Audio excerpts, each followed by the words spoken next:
Bonjour mesdames, bonjour mesdemoiselles, bonjour messieurs. Un conseil des ministres vient de s'achever, tenu ce matin sous la présidence du président Alassane Ouattara, président de la République, chef de l'État.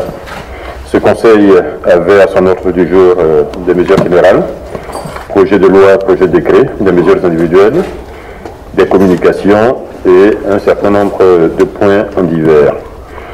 Au chapitre projet de loi, le Conseil a adopté un projet de loi autorisant le président de la République à ratifier le protocole relatif à l'élimination du commerce illicite des produits du tabac, adopté le 12 novembre 2012 à Séoul, en Corée du Sud. Ce protocole vient en réalité en complément de la Convention cadre de l'Organisation mondiale de la santé sur la lutte anti-tabac, adoptée en mai 2003 et ratifiée par la Côte d'Ivoire en 2010. Cette ratification permet à notre pays de renforcer ses politiques gouvernementales en matière de lutte anti-tabac, dans le sens d'une régulation plus forte, notamment d'une régulation plus forte du marketing que vous savez très offensif des produits du tabac. L'objectif de cette décision est évidemment de réduire la prévalence de la consommation du tabac et les dommages causés par le tabac sur la santé, le tabagisme étant, comme vous le savez, la première cause de décès évitable dans le monde. Le deuxième projet de loi adopté l'a été au titre du ministère du Commerce. Il est relatif à la répression des fraudes et des falsifications en matière de vente des biens et des services. Ce projet de loi vise à adapter au contexte économique actuel une loi ancienne du 26 juin 1963 qui régit la répression des fraudes dans la vente des marchandises. Ce projet permet de mieux définir les infractions, permet également de prendre en compte les nouveaux produits et services, notamment tous les produits et services liés à l'électronique, à l'évolution du numérique. Et ce projet de loi prévoit également des sanctions plus dissuasives en cas de falsification des denrées alimentaires, des produits agricoles, etc. Cela pour permettre donc meilleure réglementation dans l'intérêt évidemment du consommateur final et pour faire en sorte que les transactions là aussi soient transparentes et fassent l'objet donc d'esprit de loyauté de la part des personnes qui sont en contact consommateur ou acheteur. Et tout cela dans l'intérêt, j'insiste, des consommateurs. Nous passons au chapitre des projets de décret. Le premier décret, pris au titre du ministère d'État, ministère de l'Intérieur et de la Sécurité, c'est une information qui a été donnée au Conseil relative à la prolongation de la période de révision de la liste électorale. Il n'y a pas de commentaire à faire. Vous savez très bien les demandes insistantes des populations et la faiblesse à la date d'échéance, à la première date d'échéance du nombre de personnes effectivement enrôlées. Donc, sur proposition de la Commission électorale indépendante et pour donner une nouvelle chance à tous les Ivoiriens qui n'ont pas encore fait de se faire enrôler, le Conseil a autorisé, le Conseil a pris acte de la prolongation donc de la période de révision de la liste électorale de 12 jours à compter du 30 juin 2015. Toujours dans ce chapitre projet de décret au titre du ministère auprès du Premier ministre chargé du budget, en liaison avec d'autres ministères, le Conseil a adopté un décret portant procédure et modalités de gestion des projets et programmes financés ou cofinancés par les partenaires techniques et financiers. Ce projet détermine les règles spécifiques devant régir la préparation, l'exécution, la clôture des projets d'investissement financés ou cofinancés par des partenaires techniques ou financiers. Ce nouveau dispositif juridique répond en réalité à des insuffisances qui ont été notées, insuffisances notées dans la mise en œuvre de l'instruction numéro 192 du 22 septembre 2008, qui avait à l'époque été pris à titre transitoire pour la gestion des projets cofinancés par la Banque mondiale. Donc ce projet apporte des innovations, évidemment, au niveau des procédures d'exécution. Et tout cela pour permettre d'améliorer la capacité d'absorption des ressources extérieures, notamment, comme je l'ai dit à 2 reprises déjà, pour ce qui concerne les projets d'investissement financés ou cofinancés par des partenaires extérieurs. Au titre du ministère de la Construction, au titre du ministère de la Communication, le Conseil a adopté un décret portant attribution, organisation, fonctionnement de l'Institut des sciences et techniques de la communication, en abrégé ISTC. L'ISTC forme depuis 1992 au métier de l'information et de la communication des étudiants ivoiriens et des étudiants de la sous-région. Depuis 1992, les effectifs se sont fortement accrus. Les formations se sont diversifiées et ce décret donc permet en réalité de prendre en compte ces évolutions en mettant en place un cadre de fonctionnement mieux adapté, plus efficace et qui là aussi prend en compte les règles relatives aux établissements publics nationaux. Ainsi, l'ISTC va désormais être doté d'un conseil de gestion ainsi que d'un comité scientifique. Et d'autres changements, c'est par exemple la mutation des filières en école, afin d'intégrer les évolutions spécifiques à chaque cœur de métier, et la nomination d'un directeur général, désormais ayant rang de directeur de l'administration centrale. Nous passons au chapitre des mesures individuelles. Au titre du ministère d'État, ministère des Affaires étrangères, le Conseil a donné son accord en vue de la nomination d'ambassadeurs. Et il s'agit de la nomination de M. Aounou Malan Narcisse, actuellement ambassadeur de la Côte d'Ivoire près la République du Cameroun, en qualité d'ambassadeur extraordinaire et plénipotentiaire de la République de Côte d'Ivoire près la République centrafricaine, avec résidence à Yaoundé.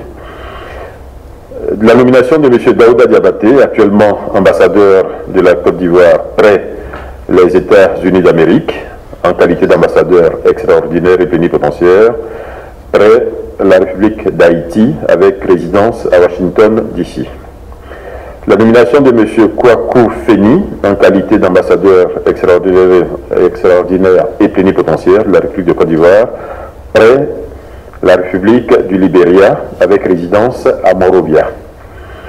La nomination de M. Yapi Koufi Évariste, en qualité d'ambassadeur extraordinaire et plénipotentiaire de la République de Côte d'Ivoire près la République fédérale démocratique d'Éthiopie, avec résidence à Addis Abeba. Et de la nomination de M. Aboua Georges, actuellement ambassadeur de Côte d'Ivoire en Éthiopie, en qualité d'ambassadeur extraordinaire et plénipotentiaire de la République de Côte d'Ivoire près le Royaume-Uni de Grande-Bretagne et d'Irlande du Nord, avec résidence à Londres. Nous passons au chapitre de communication. La première communication adoptée est relative à la sélection des lauréats nationaux pour la Journée nationale de l'excellence, édition 2015. Comme vous le savez, depuis 3 ans, le gouvernement a décidé de reprendre la célébration du mérite, du savoir-faire dans divers domaines de l'activité économique, sociale, culturelle de notre pays, en réinstituant les prix d'excellence qui, à l'époque, avaient existé. À cet effet, des prix d'excellence ont été décernés en 2013-2014, à la veille de la fête nationale, par le président de la République lui-même. Donc, suivant le même processus de sélection, le comité national qui est présidé par le Premier ministre a retenu cette année 78 prix d'excellence. 78 prix d'excellence contre 55 en 2014. Cela vous montre la volonté, la détermination qui est celle du gouvernement de promouvoir cette valeur et de faire en sorte que de plus en plus d'Ivoiriens aient envie de gagner, aient envie de recevoir ce prix, de gagner ce prix, et donc améliorent leur fonctionnement au quotidien. Les prix d'excellence de l'édition 2015 concerneront spécialement le secteur privé, les forces de défense et de sécurité, le secteur public, la société civile, etc. Et comme chaque année, les lauréats recevront des mains du président de la République lors de la cérémonie qui sera organisée le 6 août 2015, un trophée, un diplôme et un chèque de 10 millions de francs CFA. La deuxième communication adoptée l'a été au titre du Premier ministre, en liaison avec le ministère d'État, ministère des Affaires étrangères.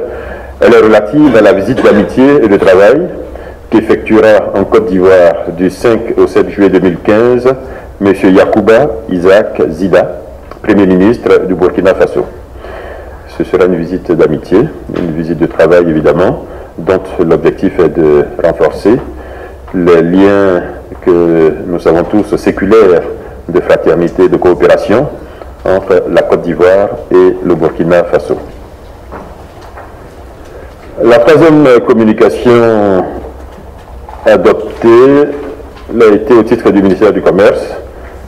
Elle est relative à l'accord de siège signé entre la Côte d'Ivoire et l'Organisation interafricaine du cacao, l'OIAC.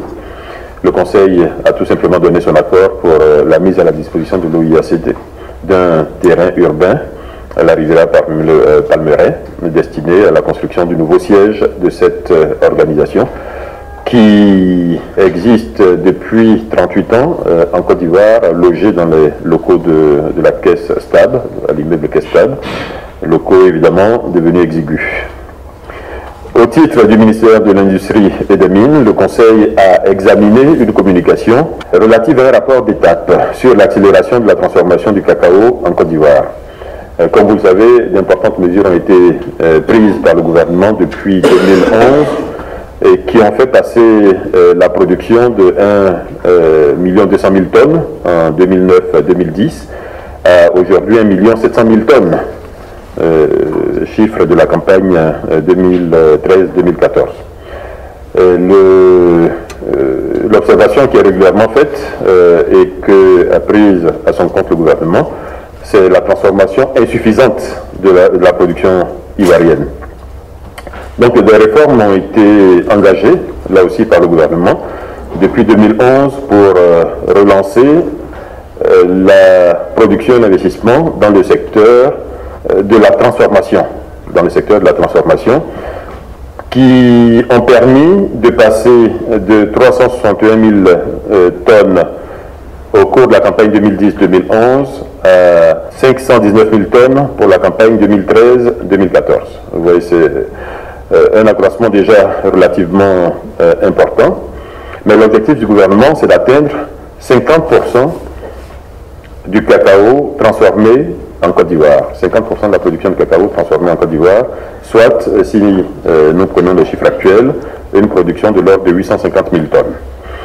Des difficultés ont été mises en avant par les producteurs, donc, auxquelles le gouvernement apporte des réponses. Et les réflexions engagées avec l'ensemble des acteurs portent principalement sur l'approvisionnement des unités de transformation, sur le rendement de ces unités, sur la fiscalité et sur un certain nombre de facilitations qui pourraient leur être accordées à l'exportation. D'autres études sont en cours qui permettront de finaliser ce dossier dans tous les cas de figure avant la fin de l'année 2015. Cinquième communication au titre du ministère de la Poste et des technologies de l'information et de la communication, le Conseil a adopté une communication relative à l'état de mise en œuvre du projet CDMA. C'est un projet qui vise à fournir des services de téléphonie, de fax et d'Internet dans des zones non couvertes, ce que nous appelons dans notre jargon des zones blanches. Ce projet a permis à ce jour de déployer 80 sites radio, ce que nous appelons des BTS, qui couvrent environ 1000 localités, soit un taux de couverture d'environ 40% du territoire national. Le CDMA aujourd'hui est fonctionnel, permet donc aux services de l'État de communiquer plus facilement. Et ce CDMA est également ouvert aux populations. C'est un peu l'objet de cette communication aussi, pour permettre que les populations, surtout celles qui sont dans des régions non couvertes par les services de téléphonie fournis par le secteur privé, que ces populations puissent accéder à ce service qui est important, hein, puisqu'il permet de communiquer, de réduire le gap en matière de communication avec, entre certaines zones rurales, pauvres, et les zones urbaines qui, en général, disposent déjà de ces commodités-là.